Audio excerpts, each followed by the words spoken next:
بسم اللہ الرحمن الرحیم۔ السلام علیکم ناظرین۔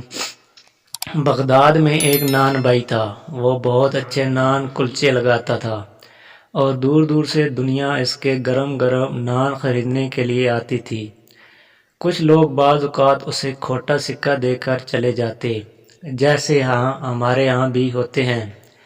وہ نان بھائی کھوٹا سکہ لینے کے بعد اسے جانچنے اور پرکھنے کے بعد اپنے گلے یعنی پیسے والی صندوقچی میں ڈال لیتا تھا، کبھی واپس نہیں کرتا تھا اور کسی کو آواز دے کر نہیں کہتا تھا کہ تم نے مجھے کھوٹا سکہ دیا ہے، یا بے ایمانی کا طعنہ نہیں دیتا، بلکہ محبت سے وہ سکہ بھی رکھ لیتا تھا۔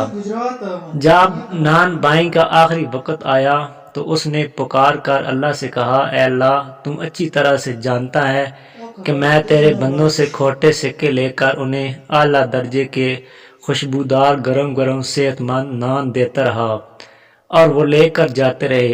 آج میں تیرے پاس جھوٹی اور کھوٹی عبادت لے کر آ رہا ہوں، وہ اس طرح سے نہیں جیسی تو چاہتا ہے۔ میری تو اس سے درخواست ہے کہ جس طرح میں نے تیری مخلوق کو معاف کیا، تم بھی مجھے معاف کر دے۔ میرے پاس اصل عبادت نہیں ہے۔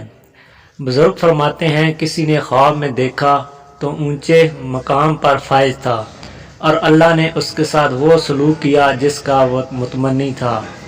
اگر ابھی میرا آپ نے چینل سبسکرائب نہیں کیا تو چینل کو سبسکرائب کر لے اور ساتھ ویڈیو کو بھی لائک کر دے۔ شکریہ۔